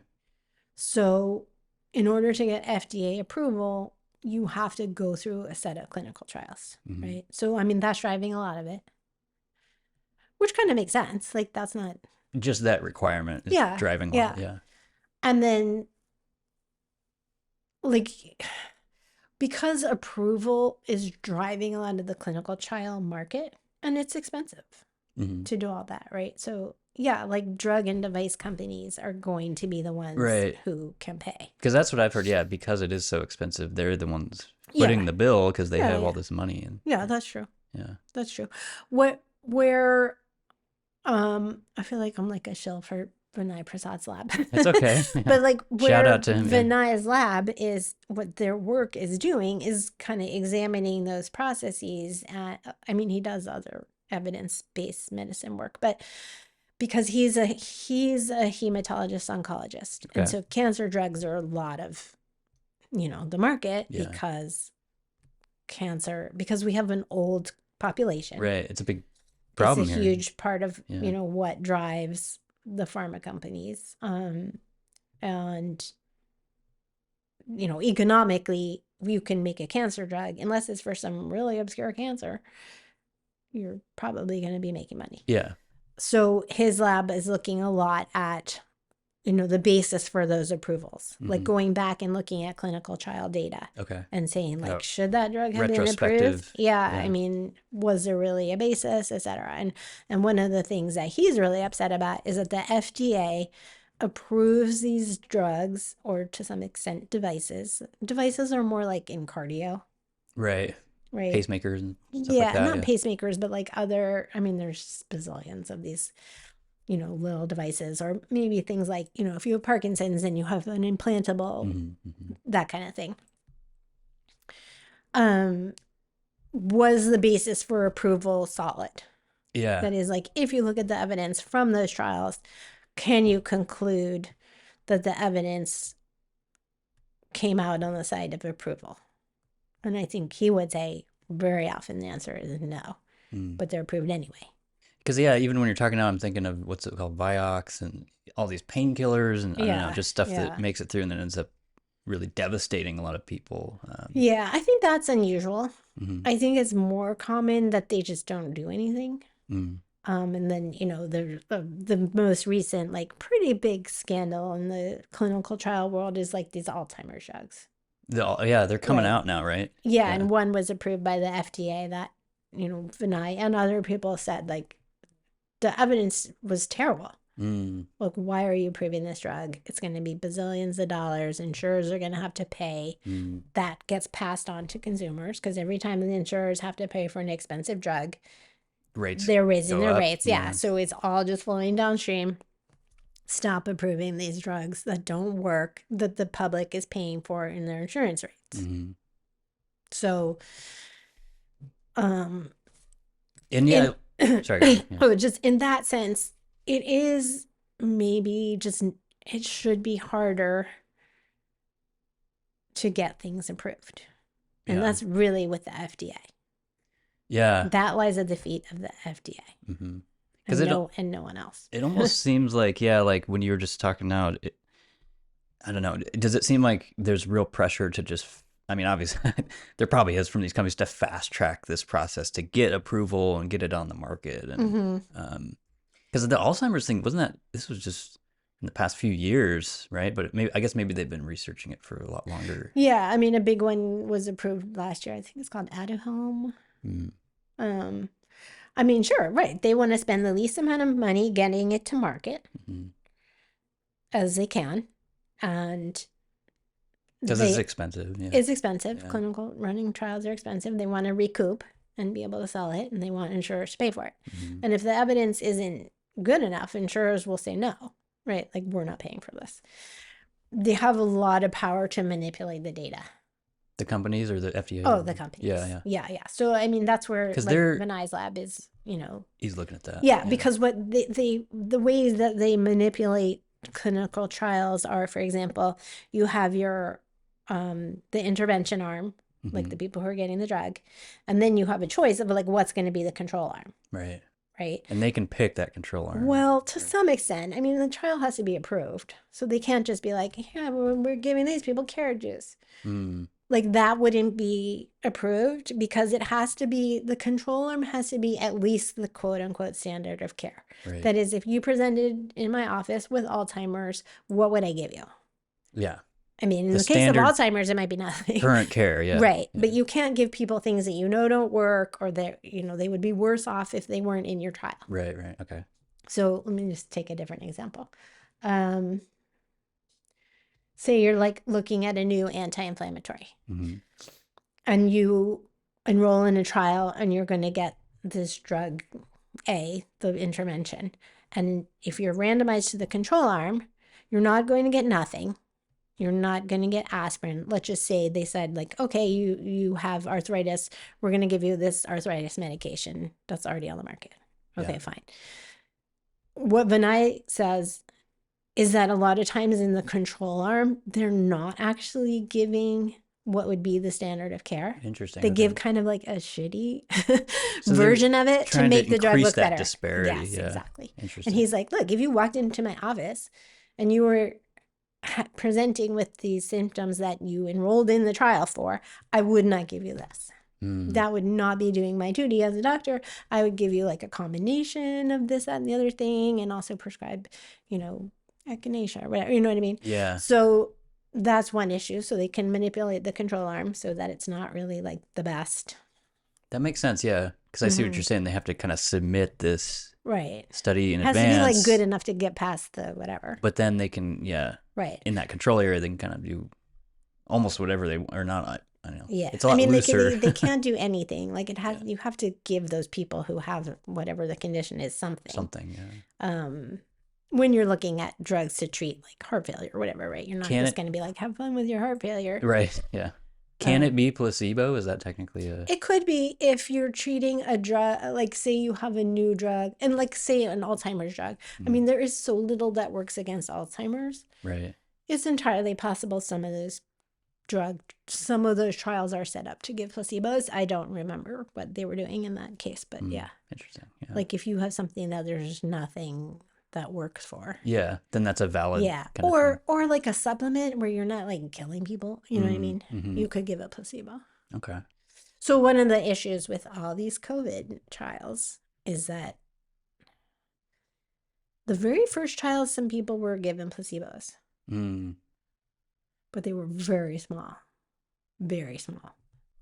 Just this percentage, you mean? The trials. Oh, right. It's like It was 500 like people or 1,000 something. people. Yeah. Like 500 in each group. So like Tracy Hogan and I wrote a piece for Tablet on the approval process for the vaccine in children, saying, you know, that the FDA and the drug companies had done a really lousy job in setting those trials up. Because they weren't powered to like find negative effects. They were so small. You can't detect a side effect, a rare side effect, say in children with such a small 300 children. Sample. Yeah. Yeah. I mean, that's ridiculous. Well, even it seemed, I don't know, I guess it could be way off on this, but the whole warp speed, that whole, I don't know, that whole thing just seemed like, how can you approve this for a whole country population this quick with, like you said, a couple thousand people sometimes, or I don't know. But well, and like the rush to get it out there, I understand. And, you know, in elderly people, it made sense. But to approve it for everyone based on that seems crazy. Yeah. Especially children, especially when you know that children were so rarely affected by Yeah. COVID. Like, why would you rush? Yeah, I kind of remember it because I remember, they did the whole adults, and then I think it was like the next year or something. They were going into the next year. They were just like, we gotta approve this for kids and all this stuff. But yeah. I mean, a lot of European countries never approved it for kids. Right. I know some Scandinavian countries did. And actually warn against it, right? Yeah. For safety reasons, I think. Yeah. Wow. Yeah. Yeah, and pregnant women. I mean, here where they like rushed it out for pregnant women. Yeah. I forgot about that. Yeah. Yeah, I know personally knew several pregnant women who did not get vaccinated and were getting a lot of pressure too, and you know, even asking me, and I was like, I don't know. I don't know if I would do it. It's a scary position. Yeah, I was thinking, I was at the time working on Bridget Fettesy's podcast, and she had a baby, and during that time, she was at something I went to. Really, yeah. But she was pregnant during a lot of the time. I remember her talking about it. She was like, I just don't know. It's like a tough decision, you know. And, I wouldn't want to be in that position, but no. Well, and like the whole one size fits all. Like, I mean, if you're healthy and young. Yeah, exactly. Yeah. There's so many people that just don't feel the need to, and yeah. I have a couple more questions, and then I have a lot of goofy questions. It'll be fun, I promise. I wanted to ask about. I hope we're going to talk about peanut butter. It's in there. It's in there for sure. I wish Kristen was here too. She wanted to be here to talk about it. But, I wanted just a little more about learning loss, because I did this whole episode with Kim McGarr, who was excellent. I love Kim. But it's just crazy to me that people still don't seem to understand this. And I wrote down on here, because you really nailed it, something about learning loss. But yeah, I still don't understand how people don't understand that in person is just, the ultimate form of education, and it's unhealthy to me to accept any other form of that, especially with K through 12. But I don't know. I'm guessing I'd hope that there's a lot more data and studies now about that, right? Learning loss and I mean, I feel like there have been studies for a pretty long time showing that remote learning didn't deliver good outcomes. mhm. So that was not new. But wouldn't this be like these past several years just have a mountain of more evidence showing that? I mean, the problem is it's hard to isolate the effects of remote learning, Mm, because so many other things were going on. going on. Okay. Yeah. Yeah. But there have been like randomized studies where people were assigned like remote modules versus in person, and then testing afterward to see what content they got out of it, Hmm. showing that remote was worse Just retention for of all that retention. stuff, and Yeah. yeah. Because Hmm. you mentioned it when you talking about teaching, and I forgot that this even happened. I hear this from public teachers too, but like when you have the remote Zoom screen or whatever, it's all just black Oh, yeah. All cameras the and like, cameras off. Yeah. and I guess you can occasionally hear them if they want to speak up, Yeah. but that's just such a weird one-way form of Oh, it's awful. education that is strange. Awful. Okay. And I hope that's not happening still. I don't know. I mean, I know at PSU, they have not gone back to as much content in person as before the pandemic. Hmm. They still offer more online courses than they used to. Wow. Okay. So there are a lot of options to be online. Kind of a hybrid thing or something, or I but mean, there's more really, you could just be online. Okay. If you wanted to, you could just go purely. Yes. Yeah. Yeah, I think you could be online because they Hmm. even have students who are other places. Yeah. I mean, it's a way that universities have tried to broaden their student pool. Bringing more money as Bring well. more Yeah. money. Yeah, Yeah. 100%. Like, Yeah. not like elite universities because they have more students that want to go there than spots, but Yeah. places like PSU that are trying to court Yeah. students. And I don't know if this is true. I heard from a current student there that their international student population is kind of dwindling, Oh, really? or going Right now? down. But yeah, I don't know if that's true or not. I That's mean, it one was a person. lot when I started there. Hmm. And I don't know, maybe people don't want to be downtown now. Hmm. That could be. Just Portland as a whole has a bad reputation. Yeah, Maybe. Yeah. that could definitely be. Like they had, as far as I know, the biggest student population there is from Saudi Arabia. Oh wow. Okay. Like if I think about my students, definitely that was the biggest concentration of international students. Like they recruit there. They Interesting. Yeah. have their engineering school was, largely funded by a Mm. Saudi. Hmm. So they have a lot of ties there. And, I just don't know whether people don't want to send their kids to Yeah. Portland now or what's Yeah. driving it. I have no idea. Yeah. Hopefully soon. I was talking to some friends of mine. I might do an episode with two friends of mine who have younger kids, and they wanted to do like a school thing too. So Mhm. be curious. I'm just curious to know like what parents of any age really like, if there's any parents out there who want remote learning. It just seems like Oh, yeah, there are. yeah, But they can go enroll in an online academy. Right? not a public school or is it? Well, there is an Oregon one. Okay, It's called Oregon Online Academy or something. gotcha. So that's run by the state. Is that that's a K through 12 replacement basically, or Yeah. okay, Yeah. interesting. I didn't know that. Yeah. And then during COVID, a bunch of districts started their own Okay. for their students that want to remain permanently online. And I'm guessing PBS. PBS has- did, but then they like retired it Okay. because it was hilarious. Like, the whole time there was this vocal group of people saying like, we don't want to come back. It's, the kids are going to get sick and die, or it's too scary, this and that. And PPS doesn't have an online option, which, they had one. So PPS maintained their online option basically, but it was like once everyone got back, nobody was using it, so they got rid of it. Mm. I think Beaverton kept theirs. Okay. So they still have one. Yeah. And then, I don't know what other districts are doing. Yeah. But so But they're districts still kind of, around. made individual decisions whether it was profitable for them Mm. or just a big money loser Yeah. where, it's expensive. That's what I was thinking. Yeah, it's got to Yeah. be. And then there is the state one. Mhm. So if you go through that one, it's it's like accredited. I didn't know about that state one. I wonder about that enrollment and if that's Yeah, I don't know popular or what not. it I don't know. is. Yeah. I mean, there I'm sure kids in rural areas, for example, where if they don't like their local school or it's like really hard to Just get to, makes more or sense. Yeah. yeah, or for kids who are, I mean, have anxiety. That was Mm-hmm. sort of always a thing we heard during COVID, like, Mm-hmm. well, my kid has anxiety, they don't want to come back, or Yeah. they always had anxiety. Yeah, and it's Kim talked about that. It's funny because I hear that and I think like it's like half BS, and but I also think some of that was like created from the school lockdowns. Oh, Like, yeah, these kids are so 100%. messed Yeah. up now that like Mm, it's heartbreaking. But I um, mean, personally, like, I would think being online, if your kid has anxiety, is probably the thing they don't yeah, need. it's But worse. Yeah. yeah, but I can see where, like, in the moment, forcing them Mm-hmm.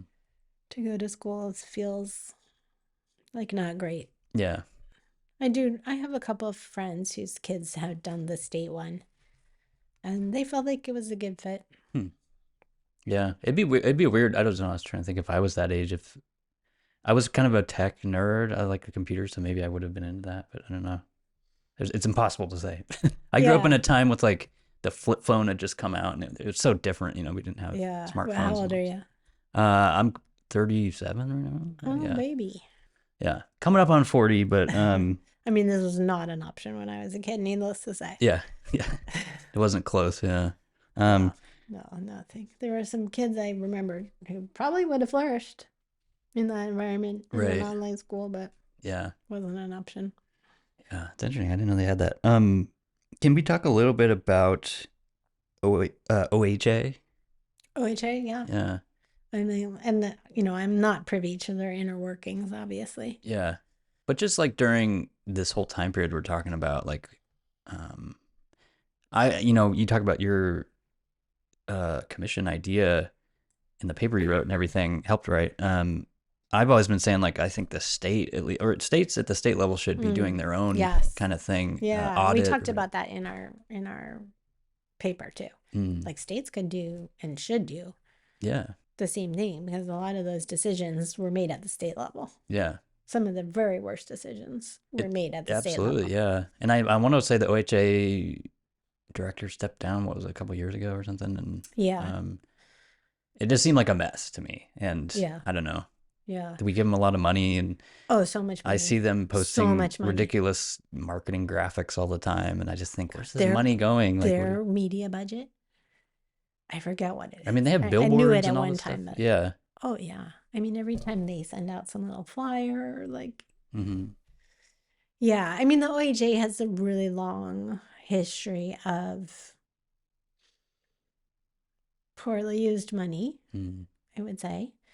Um, Poor management, lack of accountability. Yeah. They're very bloated. Right. Like a lot of the state probably. Yeah, Yeah. with people and money, and Mm-hmm. they're very bloated and deliver not a great product. Yeah. I don't know why I was thinking about this, but I guess we can get to this when we talk about your Northwest story too, and like when you came here. But were you around when Kitzhaber was governor? Mm-hmm. I always think about him because even when I was a kid, I was just like, he's a doctor. I feel better Yeah, about yeah, health and medicine when he's in charge, but I don't know. Maybe it yeah. wasn't. Maybe he was not a good person Yeah, for I that stuff. I mean, don't know. I don't know. I always liked him as a governor. I thought he was very sensible. He was an ER doctor. Yeah, in like Um, Roseburg or something, or I I can't don't remember where it was, but remember yeah. where. So a lot of my COVID buddies are ER doctors. Okay. I feel like ER doctors in general they're kind of like the cowboys Mm. because you have to do a lot on the fly. You can't be like planning, you know what I mean? I Yeah, you're on mean, your feet all the you're on your yeah, feet, you don't know what's coming in the quick door. decision making and yeah. They tend to be individuals who have a high risk tolerance. So, some of my very favorite voices on COVID are ER doctors and some of the absolutely worst people, Mm. in my opinion, Okay. including at OHSU. Mm. I won't name any names. Yeah. But Yeah. so yeah, like there's a real divide. Interesting. Yeah. I mean, of course, they were like hugely on the front line with this first wave of infections Mm-hmm. and kind of really saw like the worst. And I think some of them were like so panicked by that Mm-hmm. that it set them off on this path that they, never kind of came back to normal. Mm. Like they were extremely cautious, extremely COVID traumatized, Right. and like saw a lot of people die. And then a lot of them, like the people I worked with on Norfolk, my good friend Jean Noble, she was the head of the COVID response for UCSF, Okay. and was very much like, what are we doing? We need to open schools. Why are we masking? Mm. My patients can't hear me. And most patients who come into the ER are older just because they're like having heart attacks or whatever. Mm-hmm. Mm-hmm. It's not like necessarily a lot of young people unless they're having like addiction issues Right. or they have a broken arm or something. She was like, no one can hear me. I literally spend the whole day pulling down my mask and trying to shout at them. It's really, really bad for communication. They can't follow instructions. Mm-hmm. Like these are people who have challenges anyway. So she was super, super sane. And she Mm. got a lot of heat at UCSF Mm. as a result. So I don't know, big divide in the ER community. So who That's knows? I don't yeah. know That's Kisaber interesting. personally, like which way he would have gone. Yeah. Well, because I was thinking he never was with OHA. For some reason, I was thinking about OHA and I don't him, think but so. okay, there's no connection. Not that I know of. Yeah. Yeah. Um, I mean, the governor has oversight over it. right. Right. Yeah.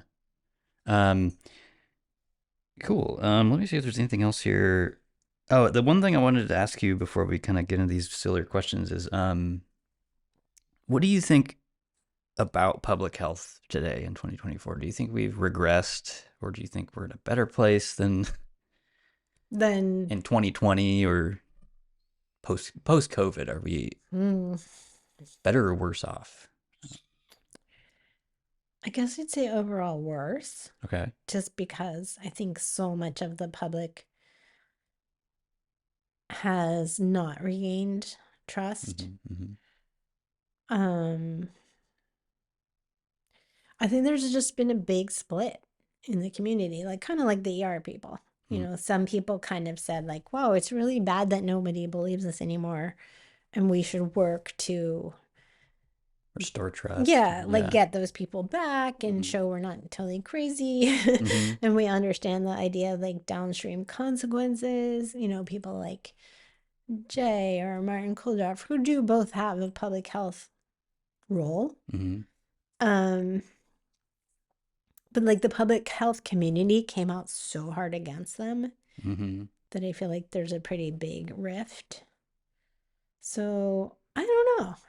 It'll be interesting to see what happens. I mean, I think public health has a strong tradition of paternalism Mm. that they were sort of just beginning to get away from. People are a little more comfortable with agencies. Yeah, yeah. Yeah. Like, and HIV, I think, was a big kick in the pants for that, Mm. right? Like, they first came down on this side of like, nobody have sex and everybody quit going to bathhouses and everyone stay home, and Right. that failed. And then the whole idea of like, meeting people where they are and like harm reduction was really Mm. born out of HIV, Okay. Interesting. Yeah. right? So, and Monica Gandhi, who's an HIV doctor, this I think is the reason why she was such an important and cogent voice on COVID, because she saw that the lessons of HIV were being really perverted in our COVID messaging. Mm. This whole like stay home, stay safe, which they would then say was like a public health thing. And she was like, no, public health learned during HIV that you can't just boss people around and you need buy-in, and that people are going to do what they're going to do, and you need to get people on board, and you can't just be like the big daddy Mm-hmm. lecturing people and blah, blah, blah. And she's very much not like that. And so she was like upset that what she felt like were the true lessons. I think attributing this sentiment to her is not incorrect, but she can correct me if I'm wrong. That she said, no, the true lessons of HIV is that you can't do that, right? Mm. Like you need to work with people and realize that people need to go to work and make a living, and that poor people always suffer the most, and that children suffer the most. And like, those are the people we always have to look out for. Instead, we had this very elitist, very top-down, very paternalistic response Mm-hmm. driven by people who were able to stay at home with their laptops, sort of lecturing everyone else. Yeah. So I've heard. really, like, not what we should have been doing. So that strain of public health was very strong. Like I said, when HIV happened, I think there was like a major swerve. But then with COVID, it's like it just swerved Just went back. back and yeah. Yeah, they sort of went back to what they're comfortable with, Mm. which was this other kind of messaging. Yeah, I was gonna say I've heard it's weird. I've heard I can't remember this guy who wrote a book. I think he has a book about it called like nudging and but it's a way Oh of like yeah, governments that guy. changing people's behaviors and they call it nudging and Because he's British. yeah, I think so. Yeah, that's a whole British thing in public health. It's just interesting because I can see what they're trying to do, but that's what I think of as this paternalistic kind of behavior changing stuff from the government. That's just kind of strange, but Yeah, I mean, and of course, it's very um, prejudiced against low income people. yeah, Right? yeah, Who like don't have the luxury of totally. staying home and staying safe and all that. Yeah. And I think about that all the time of, that whole time here in Portland and everywhere of just, because I did it a lot of times. I still do it. I'll order groceries and stuff. And it's like there's a person out there who has to go Yeah. get that stuff. And Yeah. people at the grocery store, we have to work and, Uh-huh. we can't I'm just proud to say never ordered groceries once. really. Yeah. That doesn't Yeah. surprise me about I like you. going to but the store. I was yeah. like, I'm going to the store, God damn it. Well, it's the weird thing about me is like COVID changed so much about that, but I'm still kind of like a weird germaphobe. I'm almost like, Oh, really? I don't know if you've ever heard of how Howard Stern is nowadays. Oh, is he? Yeah, he's a like germaphobe. he's like that, and he still thinks COVID's like this big threat and stuff, and he didn't leave his house for years. And Oh, jeez. but I'm like him, but on the other side of I don't know. It's just interesting. Wait, like, you're a germaphobe or not? I'm kind of a germaphobe. I wash my hands probably like 30 or 40 times a day, What? That's a lot. and You're just washing off the good bacteria. I don't know. I'm weird about stuff like that, but then I don't really care also about COVID because I like I've had it and like I don't know. So I'm this weird mix of both of those, Funny. but But I think I'm more just OCD about I don't know. But you don't mask. No, I haven't used a mask in a long time, unless it's like required. Like for a while, my dentist was requiring it, but they dropped that like a year same. ago or something. Same. So, but yeah, I don't really do that. I just, by the way, was listening to an audiobook, and the book Bad Therapy, Okay. Abigail Shire's book. Oh yeah. Is there a new book? Yeah. Yeah. It's on Spotify. Okay. Yeah. But anyway, she was saying that for people who have like hand washing OCDs, the treatment is to it's kind of gross. Stick your hand in the toilet Okay. and then put it on your pillow, and then you have to sleep on your pillow. Okay. I don't know if I can do like, that. Wow, that is really gross. Yeah. I wouldn't want to do that, and I'm not germophobic. Yeah. Like, so after that, if you can do that, then you can like touch And doorknobs. you can do and, like, anything. right, yeah. Yeah. You're kind of like of the worst Yeah. case scenario. I don't want to get into this whole tangent, but I got into this whole thing recently at work about I guess MythBusters did a thing on this. How you're supposed to close the toilet, otherwise it splashes out and you flush it. And It sprays, yeah. And I was like, I didn't even notice. Like I don't know. Oh, for you, right? That might be, yeah. Yeah, I don't know. It does kind of make sense. Yeah, I get what they're saying. I just it came up at work because people were like, people aren't putting the seat down and all this stuff. Good And Lord. anyway, Just put it down when you. Oh, but they're worried it's like already aerosolized. I don't know. Yeah, and I mean, it wasn't like a we're COVID all thing, fine, right? So Yeah, it wasn't like a COVID thing. It was just somebody put a funny sign up like, put the damn seat down or something. I don't know.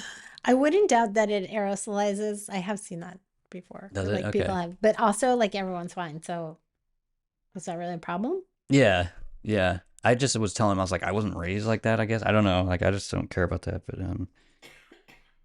okay. Tell me about your Northwest story and how Portland kind of got on your radar from, like, where were you at the time before you came? Missoula. Montana? Mhm. Okay. And you were doing, I was doing snowshoe hair research that's there cool. when I met my husband. Okay. And then, I mean, it's really hard to find work there. I bet. So Yeah. I wanted to leave, and he wanted to stay. So we decided on Portland. It was Okay. kind of like a mid-sized city. I like Seattle. He totally hated Seattle. So it was a kind of a compromise Yeah. between there. Nice. Okay. And it's not that far from Montana. Like he could Yeah. drive back Yeah. because he still worked there a lot Okay. at the time. So that was it. All right. Well, that's cool. And you've been Yeah. here for a while. We've been here 16 years. Okay. That's probably about the same as I moved here in 2006. Yeah, same. Okay. Is that true? 2006? Mhm. Somebody else, I can't remember who I just met. Somebody I just met the other day who's going to come on the show was the same thing. That's funny. All three of us. Yeah, my daughter was 4 months old. When you moved? Mm-hmm. Okay. I don't know. And I'm probably just speaking at the choir here, but to me, it was such a better vibe. The whole city was just great at that point. Yeah, And, it was really nice. but it was also a lot smaller, I guess, at the time. It wasn't that much smaller, Not though, too was it? much, yeah. I feel like the big growth had already happened. And we had, because there was like growth, and I know a lot of that's receding now a little bit. People are kind of moving away.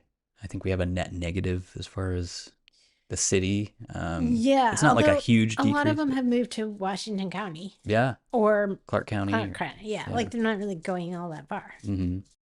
It's just Multnoma's Yeah, losing it's them. Multnomah County Yeah, is losing population to those counties. I Yeah. mean, some people have like moved to Florida, but I think more of them just move yeah, right across the way. right. It's a lot cheaper, to do that. Yeah. Okay, let me get into these goofy questions. Before we do that too, I want to plug your Substack again. Where can people find that? It's called Something to Read. It's on Substack. You can just Google my name or Cool. that Substack. And you just started it? I just started it. Mm-hmm. Okay. Yeah, I'll subscribe to it today. Thank you. Yeah. This is my weirdest one. I'm gonna start it with the weirdest question. And I have like a series of fake prescription medications that it was more just comedy, but my dog, I always look at her and you can shoot this down, and I know you will. I look at dogs' noses and I think they do not have boogers. And I think, can we harness that technology and give it to humans so they don't get boogers? But I've told that to people and they go, dogs do get boogers. Well, they get more like crust. It's like mucus or something. I mean, their nose will run. Okay. Dogs can definitely get runny noses. Okay. So, but my Even idea, cats get runny noses. my idea wouldn't work. That's what you're saying. I mean, I'm not sure what the idea is. My is idea the is idea to like stop the mucociliary? Yeah, millimeter? like that would be really bad. That would kill us. Yeah, these are things I'm not thinking of. You got to drain this little situation. Like if it's 'Cause not the coming mucus out your is nose, where is it good. going? Yeah, mucus helps you. Mucus helps you, exactly. It's carrying out all that bacteria. Okay. So when you like take decongestants, you're like trapping it all. Is that the same for eye booger? What do you call them? Crusties in your eye, or Yeah, it's same kind of your principle? tear ducts are draining. Okay. Like right now, I just had eye surgery. Okay. That's why my eye looks very weird. Yeah. It's all red there. And Was it LASIK or what? no, I had like this pathological scar tissue that's growing. It's called a pterygium. Wow. It's because it's from UV light. Okay. And like when we were kids, we lived in Kenya and Nigeria, and then I worked in Nepal, which also has tons of UV radiation because it's really high. Yeah. High elevation. Yeah, so it's like from sun damage. But anyway, I had it removed. And so when I wake up, my eye is just like totally crusted because while I'm sleeping, it drains. Interesting. Mm-hmm. See, I don't know any of this stuff, but yeah. Like I said, that was my weirdest one. Okay. These are all my standard ones. I'm not sure I answered it, but no, I like it. Yeah. It's just kind of a joke, but so you probably heard a lot of these, but say there's a standard parking spot with painted lines. Oh yeah. I remember you were pulling asking in or Kristen. backing in. I think I saw you pull in normally here when you got I here. did. You're right. That's a good point because I was like always back in. You normally do? I think I said that on Twitter to you. Okay, so the like DMV people say you should always back in. Is that what they say? Yeah, that's much safer to pull out than back out. That's which true. Makes total sense. That's true, yeah. Because when you pull in, you're probably like, when people leave, they're more rushed. Yeah. You know, because it's like, oh, I got to get to the next place, and they're not paying as much attention. Mm-hmm. That's how one of my parked cars got hit that way. Oh, really? Somebody backed into it and it was parked. So I agree with backing in, although I don't always do it.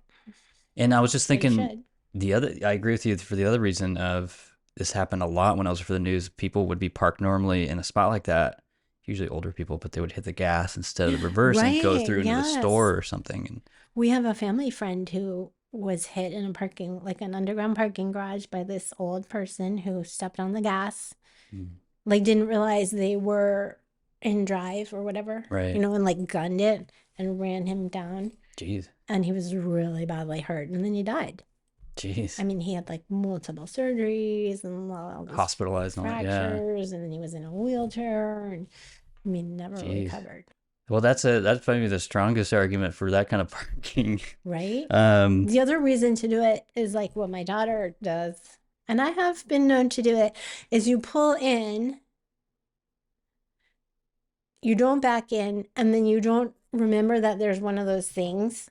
the curb stop things. Yes, Yeah. and then you hit it. Whereas Mm-hmm. if you were going forward, I feel like you would see it when you got in the car. Yeah. I've definitely done that when I've had cars that are low to the ground, and then you just kind of grind on that I've done thing. it And, before yeah. too. And I'm like, ugh. All right. So the big peanut butter question.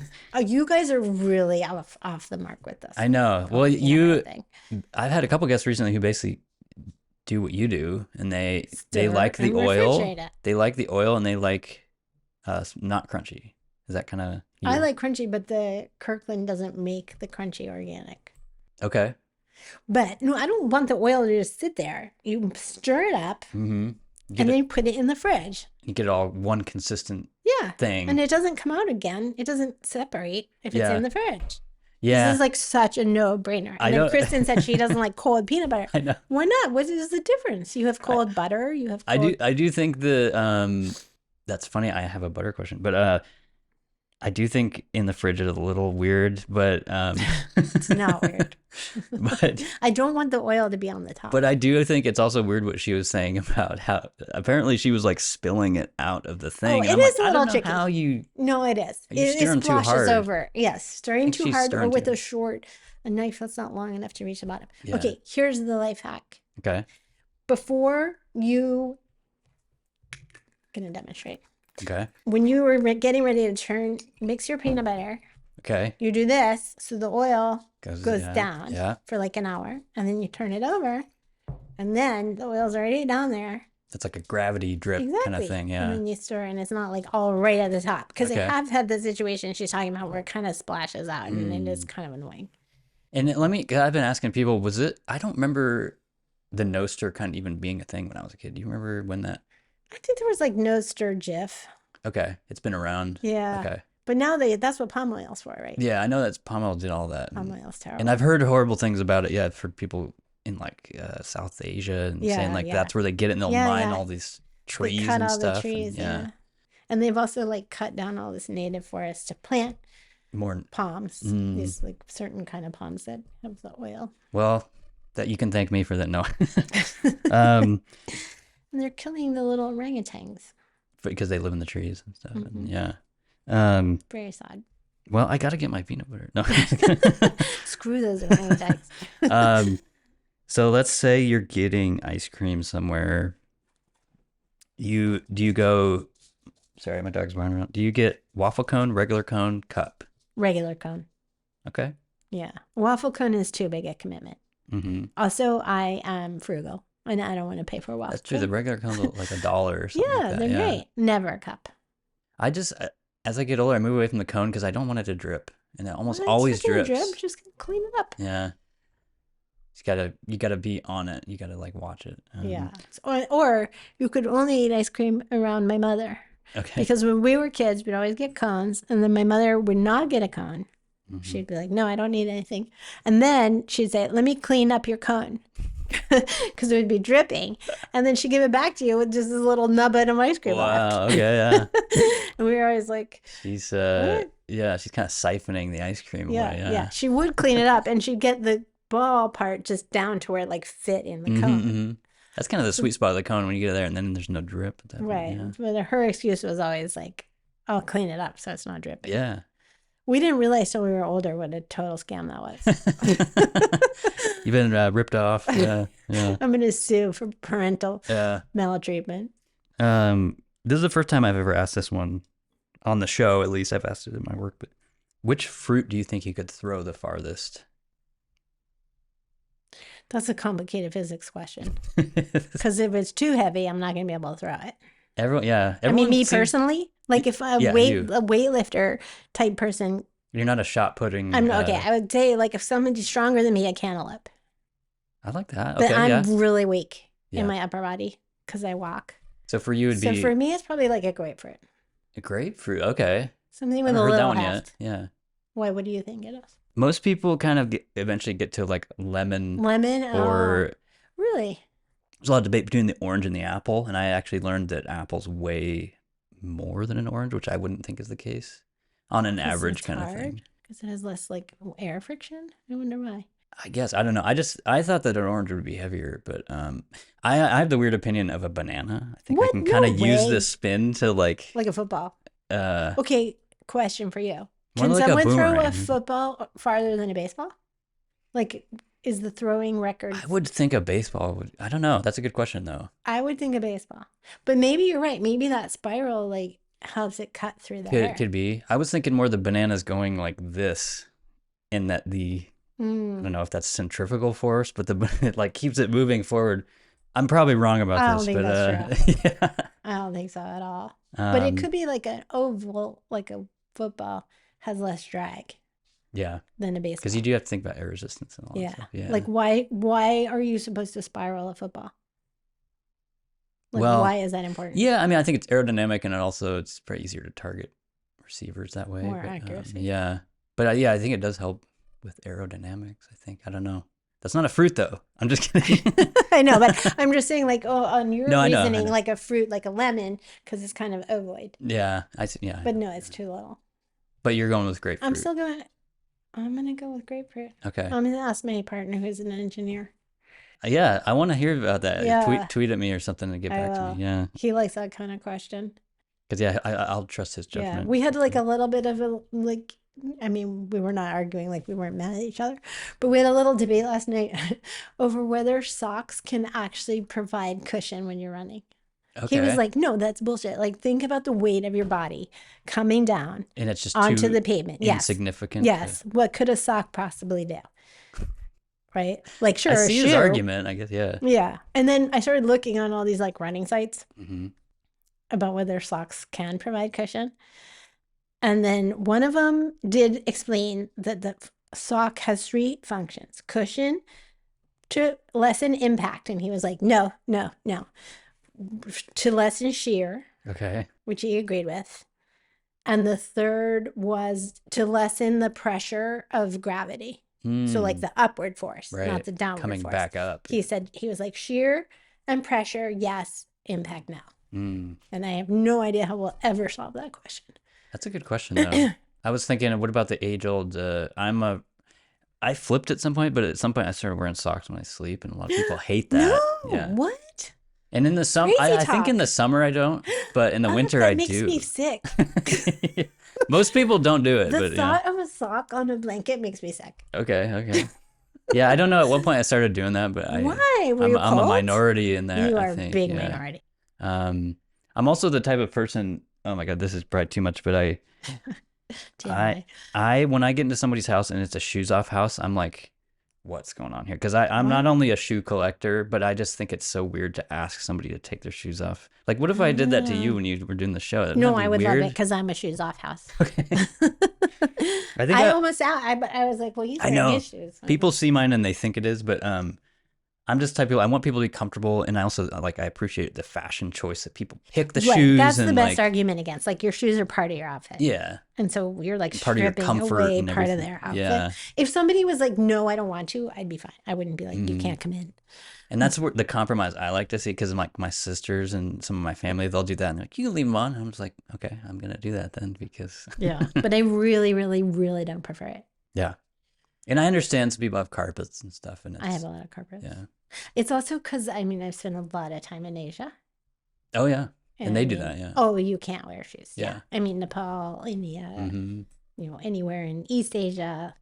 It's really like That's just a cultural thing, mhm. right? Yeah. It's about like drawing a line between the outside world and your home. Mm. Like when you're home, you have your shoes off. And then when you go out in the world, you have your shoes on. It's like different modes. Yes, Yeah. it's a totally mode thing. Like, and you don't bring the outside world to the home. I like that. And it's like this way of being like, now I'm home. Yeah. Now I put aside. It's like a life balance Absolutely. thing almost. Yeah. And for me, it does. I feel like take off my shoes and then I'm like, okay. That makes sense to me, but and maybe this is part of my OCD, is like people are like, well, what do you do at your, and I'm like, I have my indoor shoes. I have my Oh, work shoes, and then I get home and I have a right. different pair of shoes. So That's what but that seems similar. it is similar Yeah. because a lot I of mean, people I have do know like people who do that. slippers or whatever. Right. Yeah. Yeah. Yeah. Yeah. Like in Asia, you would put on slippers. Hmm. But like some people with their backs and stuff, like they want support Yeah. of a shoe. And like I do have friends who have like no shoes households, but they have like indoor only shoes. Okay. And they're all like clogs or something, Yeah. where Yeah. they feel like they're Totally. getting some support. But yeah, I just wear my slippers. Okay. That was kind of I was just thinking about that bonus question. I have two more. What kind of French fries are you? Crinkle cut, regular cut, curly fry, I'd say waffle. waffle? That's one I didn't even think of. Those are Yeah, great which work too. because I don't like waffle cones. Yeah. It's like the inverse. And I You believe do like Burgerville waffle does fries. those Yes, sometimes. Yeah. sometimes. Yeah. Hmm. Okay. And the last one you mentioned butter. Are you butter in the fridge or on the counter? What do you do? Well, this is a Or raging maybe you don't fight in do my house. maybe you don't do butter at all. I like to cook with butter. I Hmm. don't put butter like on bread, but my son seems to think butter should always be on the counter. And you're the oh, And because I don't really eat it just for whatever. right. You're more cooking with it. Yeah, Yeah. so it's in the fridge. So, but he will really get on me about how there's no butter out. And I'm like, leave your own butter out. Mm. You can put it on a dish. So it becomes almost territorial or something. I don't know what that is. Yeah, yeah. But then like he doesn't really cook, so but yeah. Right. But he'll take it out of the fridge and be like, I can't use the butter. It's too cold. And it is hard to like cut or whatever, but it's funny because I grew up with it in the fridge. My mom actually always got margarine, which I didn't like, but now that I'm older, I like it when it's out because it's just easy. You can just put it on stuff. But yeah, I kind of grew up with it in Yeah. the fridge. No, And I we grew up with it out, I would say. Okay, my mom had this ingenious little thing, where it sits in water. Okay, no, I don't know about that. It, Put it in the water a little yeah. bit. Well, the butter's in this little well. It's like a dish. Yeah. Yes, and then you turn it over and it's in cold water, but the water's not on the butter. Okay. So it just Keeps it cool. Oh, okay, I see. I see. Mhm. Maybe So that's a good overkill. compromise. Yeah. Almost. Yeah. Okay. Yeah. Um, I mean, this is like I always tell my son, like, this is a first world problem. it I is. feel like you could just wait for the butter to soften. Yeah. Yeah. You could even microwave it for a second. Like, Mm-hmm. Yeah, and I'm the same way. I actually don't really put it on. I don't even have it. I probably have some expired butter in there right now, but does butter expire? it probably doesn't really. But once I get past like 4 or 5 months, and it's Oh my God, still it's in- fine. Okay, well, I'll trust your. I'll trust it. I really only use it to do like when I cook eggs. I'll put some butter in there. Would you have kids? No. Oh. I mean, look at my house. Come on. Last night, my son called me and he goes, the reason I turned off my phone is that I have like overrides, for my kids can like override the do not disturb. Mm-hmm. So I think I had my phone on do not disturb and my son called. I was like watching a movie with my partner and I'm like, oh, I better answer, And he goes, Mom, I have an emergency, could be life threatening. And I'm like, what? What's going on? And he said, I bought this chicken and I think it's expired. Did you tell him just use Google or something or? No, I was like, well, what does the sell by date say? And he's like, sell by March 4th. And yesterday was like the 8th, right? Mhm. And I'm like, it's fine. Probably fine. Yeah. But just smell it, Yeah, you got at some point you kind of just have to do your own testing. right? Yeah. I was like, this is life threatening. Mm-hmm. And, that's kind of the funny part about having kids. Yeah, It's I like- guess. Yeah, Like things like butter or chicken especially nowadays. could become an emergency. This is going really long, but I want to ask. This is a random question. Have you ever had an expired product like that you've accidentally eaten or ingested? Oh, I eat expired food all the time. I'm the queen of it. You embrace it. I embrace it Yeah. fully. But I mean, have you ever? Because some people And I never get sick. they'll just accidentally drink like rotten milk or something. Well, if you can smell it and it's weird, don't drink it. So you got to be smart about Yeah, observing. you have to use your nose. Yeah, So, okay, I was famous for this in vet school. you're famous for it. Okay, Yes, yeah. because I would always bring expired yogurt. Okay. And would To they vet make fun school. of you and stuff? Or- Yes. Yeah. And then my good buddy, who was my lab partner and my study buddy, I was eating this yogurt and he looked at the date and he goes, this yogurt's been expired 6 months. And I was like, yeah, you know what? And it's going to be fine. I'm going to eat it anyway. And then he said, I want you to get sick. I then mean, I was calling him and I was like, still fine. yeah, so you always have a hell of a, it's building up your system. Well, it's vacuum packed. Yeah, and it's sealed and Okay, stuff. Yeah. I'm going to go on the record. Sell-by dates are just to make money. They just want you to throw shit out. Why? For the most part, I think I agree with you. Completely. It's probably a total way scam. off as far as when it actually. Way off. Yeah. Anything vacuum packed is going to last a really long time. Mm-hmm. There's probably a lot of preservatives and stuff nowadays. I mean, hopefully not, but yeah. Yeah. I mean, I guess for a lot of things.